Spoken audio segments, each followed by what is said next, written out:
Eh bien, rebonjour au 5 Square Renaissance où je vous retrouve pour en fait vous faire un peu de pub finalement pour une série Netflix que j'ai découverte il y a 2 jours je crois, mais c'est tellement un truc qui me waouh que j'en suis déjà pratiquement à la fin de la saison 1. Donc c'est une toute nouvelle série qui s'appelle L'Éternelle Sorcière. Et, euh, et je crois que c'est très d'actualité parce que finalement en 2019, on nous demande vraiment d'accéder à notre magie, euh, à tout ce qu'on n'a pas pu déployer jusqu'ici. On nous demande vraiment d'accéder à la puissance de notre cœur pour aimer, pour nous aimer nous, pour nous donner beaucoup d'amour, se donner beaucoup d'amour à soi, mais aussi pour aimer tous les êtres qui sont autour de nous de façon plus juste, avec une plus grande liberté. Et pour ça, pour aimer de façon plus juste, il faut nécessairement eh bien, lâcher en fait de vieux schémas du passé. Parce que on est tous finalement prisonniers du connu et on reste un peu avec les chaînes du connu parce que l'inconnu nous fait peur et qu'on préfère un connu inconfortable mais qu'on connaît, à un inconnu dans lequel on saute complètement dans le vide et on ne sait pas ce qui peut se passer finalement. Bon. 2019 nous incite vraiment à embrasser notre magie, à être dans notre sauvage, que ce soit notre masculin sauvage ou notre féminin sauvage. Euh, et je trouve que c'est un beau programme. Je trouve que c'est un beau programme. En plus, aujourd'hui, on a une lumière particulière. Alors, moi, je suis à Paris. Je ne sais pas où vous êtes. Je ne sais pas s'il fait beau parce que le temps n'est peut-être pas le même partout. Mais en tout cas, là, il y a vraiment une lumière miraculeuse. Alors, je crois qu'aujourd'hui, on est le jour de la Chandeleur. Je suis un peu perturbée en ce moment. Les jours, je ne comprends pas tout. Euh, j'ai eu besoin d'un repos énorme. Euh, ces derniers temps, en fait, ces derniers jours, je dirais. Pendant au moins plus d'une semaine, pendant ouais, une semaine et demie, j'ai eu besoin de beaucoup de repos, de pratiquement pas sortir, d'être beaucoup à l'intérieur de moi, justement pour aller récupérer ma magie. Euh, j'ai traversé des zones d'ombre. J'ai eu un début d'année janvier jusqu'au 9-10 janvier à peu près extraordinaire. Après, un peu compliqué. Et puis à nouveau extraordinaire. Et puis, et puis à nouveau des traversées de zones d'ombre terribles.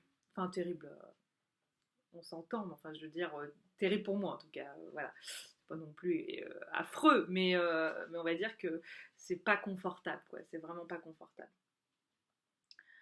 Donc c'est vrai que c'est pas évident parce que quand vous êtes comme ça dans une grande progression et que vous faites ce qu'on appelle tourner autour des pleurs de l'oignon, finalement, c'est-à-dire que vous avez l'impression que vous avez enfin touché un truc du doigt, ça y est, ça va mieux dans les relations qui étaient un peu conflictuelles, ça y est, ça va mieux avec vous, vous avez retrouvé une joie, vous aviez un peu perdu, etc.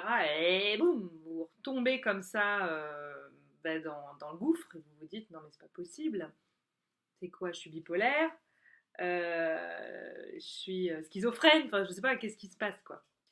Non, pas du tout, c'est que c'est le processus qui est comme ça, et en fait, plus vous montez vers votre lumière, hein, bah, plus il faut aller embrasser ces ombres. Hein. Les cocos, c'est comme ça.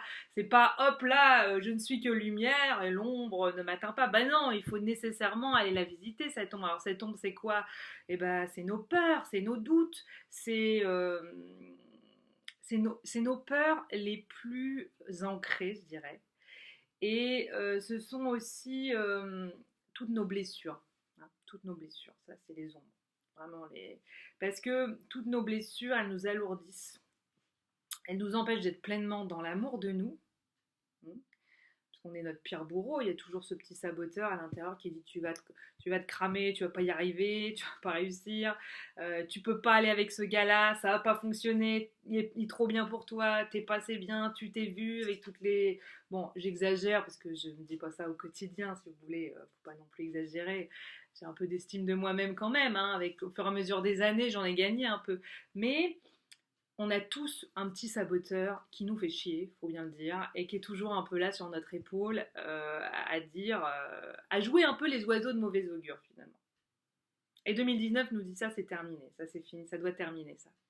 Parce qu'il faut vraiment être libre avec soi et de vivre des relations de soi à soi harmonieuses et avec les autres par extension. Donc c'est pour ça que cette série dont je suis venue vous parler en fait, qui s'appelle donc L'Éternelle Sorcière, qui est une série en espagnol, en langue espagnole. Donc moi ça me parle évidemment vu mes origines bien sûr. Et en plus l'héroïne s'appelle Carmen et c'était, je le sais d'après une séance d'hypnose régressive, c'était le prénom que je portais dans ma dernière vie. D'ailleurs, c'est drôle parce que quand je faisais du théâtre dans les premières années de ma vie, enfin les premières années de ma vie, quand j'ai commencé à faire du théâtre, on va dire, et que je devais, en commedia dell'arte, créer des personnages, à chaque fois, c'était toujours Carmen. C'est fou. C'était toujours Carmen. Carmen revenait avec le masque de pantalon, là, je crois, ce grand nez, là, il me semble que c'est comme ça qu'il s'appelle, celui-là. J'ai dormi depuis, mais il me semble qu'il s'appelait comme ça. Et, et c'était toujours Carmen. J'ai créé toujours le personnage de Carmen et je comprenais pas. Et des années plus tard, j'ai rencontré une de mes amies les plus chères euh, qui s'appelle Carmen. Et c'est drôle parce que ça me fait un effet bizarre, moi, ce prénom, parce que j'ai l'impression que c'est moi, j'ai l'impression qu'on parle de moi. Et ça m'a toujours fait ça. Et ce qui fait que quand j'ai fait cette séance d'hypnose régressive et puis que j'ai capté que c'était mon prénom, j'ai compris, il y a des choses qui se sont un peu allumées dans mon cerveau. Donc en fait, cette série, L'Éternelle Sorcière, donc c'est une Carmen, donc forcément ça me parle. Je trouve que c'est une série qui est d'une grande richesse, je vous la recommande vraiment. On se laisse happer, le générique est hyper sympa. Moi je le trouve, au niveau graphique, c'est vachement sympa. Je trouve qu'ils ont fait un truc vachement chouette.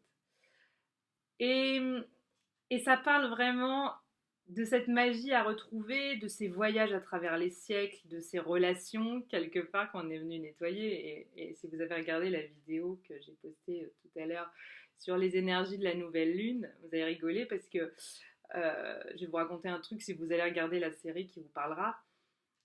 Euh, il se trouve que donc hier que j'ai fait un espèce de soin en fait, vous pouvez appeler ça un rituel, même enfin mon rituel ça a une connotation peut-être un peu, on égorge des rats et on fait couler du sang de jeunes vierges. Non, j'ai pas fait des choses comme ça, même si peut-être dans d'autres vies j'ai peut-être fait des choses comme ça, sûrement même, mais en tout cas là j'ai pas fait ça. Non, c'est vraiment un soin, mais finalement c'est un rituel de libération, on peut le dire comme ça quand même. Et il se trouve que je fais ce rituel de libération, avec une amie. Et j'ai commencé à regarder la série avec cette même amie.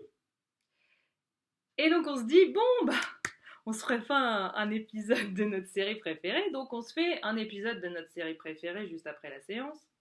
Et qu'est-ce qu'elle fait dans cette espèce de, enfin, qu'est-ce qu'elle fait dans cet épisode? Eh ben, elle fait un rituel de libération karmique, en gros, enfin, d'un amour qu'elle veut. Bon, finalement, elle va pas au bout de son processus parce que il y a un truc qui la retient. Elle sent qu'elle est quand même reliée à cet être. Elle a pas envie de l'oublier, mais elle est en train de faire finalement un rituel de libération de cette relation. Alors que c'est exactement ce qu'on était en train de faire quelques minutes avant. Donc, pour vous dire, j'ai des synchronicités avec cette série qui sont juste démentielles. Bah, c'est une série bien sûr qui parle des sorcières, des pouvoirs magiques, je dirais en fait, d'ésotérisme, et moi je trouve qui nous pousse en fait à aller chercher, puiser dans nos ressources incroyables de magiciennes, de magiciens, puisque pour les hommes également, et vraiment, je trouve qu'elle est chouette cette série. De toute façon, toutes ces séries avec des voyages dans le temps, moi je trouve ça incroyable. C'est ce que je vis au quotidien. Quand je donne des soins, moi je fais des voyages dans le temps incroyables. Et puis de toute façon, dans mes relations aux autres, je fais des voyages dans le temps. Parce que, faut pas se leurrer, on est tous incarnés avec des gens qu'on a déjà connus. Hein. D'où les fameuses waouh, quand on rencontre quelqu'un qu'on connaît a priori pas. Mais ça nous a tous fait ça un jour, de se dire c'est fou, je connais lui, j'ai l'impression que je le connais. Je sais pas d'où, mais je le connais, dis donc. Bah oui, tu m'étonnes que tu le connais, ça fait 14 000 siècles que tu te le tamponnes dans ton sac karmique, alors forcément tu le reconnais, il y a forcément un truc, hein, c'est sûr. Voilà. Donc cette série, elle est vachement sympa, elle est vraiment vachement sympa. En plus, elle est pas glauque, parce que c'est vrai que des fois, dans ce genre de série un peu ésotérique, il y a des trucs un peu glauques. Je sais pas si certains ont regardé Outlander, mais moi j'adore, hein, je suis fan. Alors, en plus, il y a une nouvelle saison qui est sortie il y a pas longtemps, donc voilà. Euh, bon, mais Outlander, alors c'est génial parce qu'en plus c'est celte, donc moi, évidemment, moi c'est l'Espagne et les Celtes, hein, ce sont mes origines dans les deux cas, hein. Vous rajoutez les Vikings et puis là on est bon, on a toute la panoplie. Mais les Celtes, vraiment, c'est quelque chose qui me parle incroyablement. Donc Outlander, évidemment, avec ses cercles de pierre, moi je suis une malade de Stonehenge, donc forcément ça me parle. Mais c'est violent, Outlander. Pour ceux qui ont regardé, peut-être, il y a des épisodes, il y a des saisons qui sont particulièrement trash, avec de la torture, avec des choses vraiment très, très, très, très hard. Donc, moi, il y a eu des moments où je pouvais pas regarder certaines images, et c'est pas possible. Ça me ravive trop de choses. Je sais pas vous dire ce que ça fait, mais ça fait des trucs vraiment trop violents. Je pense que mon âme a trop souffert. Euh, voilà, de mauvais traitements comme ça, hein. Je veux dire, je suis pas toute seule, hein. On est nombreux, nombreuses à avoir vécu tout ça, donc c'est normal que ça nous traumatise un peu. Mais là, justement, cette série, il n'y a pas tout ça. C'est pas violent. C'est pas violent, ça se fait bien. C'est des voyages entre notre période actuelle et puis 1600 et quelques, 1641, je crois, un truc comme ça.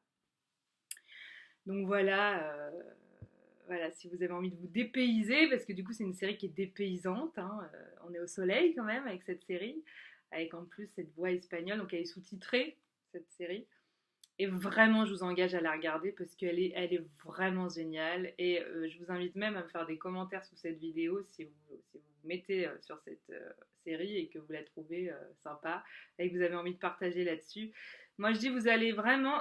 Moi, j'ai l'impression qu'elle fait un travail comme si elle ravivait des mémoires ou comme si elle ravivait de la puissance, même des pouvoirs en moi. Elle a vraiment un effet particulier sur moi. Il y a des messages dans cette série. Je trouve qu'il y a des beaux messages. C'est fort. C'est vraiment fort, c'est puissant. En plus, il y a des beaux comédiens, vous mesdames, ou même vous messieurs, si vous aimez les messieurs. Il y a de très beaux comédiens. Donc voilà, ça mange pas de pain d'avoir des beaux comédiens face à soi, bien sûr, hein, quand même. C'est toujours agréable. Les comédiennes sont pas mal non plus d'ailleurs, hein, mais c'est vrai que je trouve que les garçons de cette série sont particulièrement charmants. Donc que ce soit moi, peut-être qu'ils sont en train de. Il y a quelque chose qui s'est passé hier avec cette libération que j'ai faite. Fini la soumission à voilà relationnelle en fait finalement fini cette espèce de truc où on peut pas être dans la liberté de la relation parce qu'en fait on est assujetti à du passé qui n'a plus lieu d'être en fait, vous voyez, donc c'est vraiment pas méchant, c'est vraiment pas un truc où on coupe, où on dit ouais je veux plus te fréquenter, non pas du tout, au contraire, j'ai envie de retrouver l'amour originel qui nous relie ensemble, j'ai plus envie de vivre ce merdier karmique qu'on se trimballe. Et ben voilà, alors donc moi il y a vraiment, je me sens déjà hyper plus lumineux, je me sens vachement mieux dans mon corps, comme si ça avait vraiment opéré des guérisons profondes.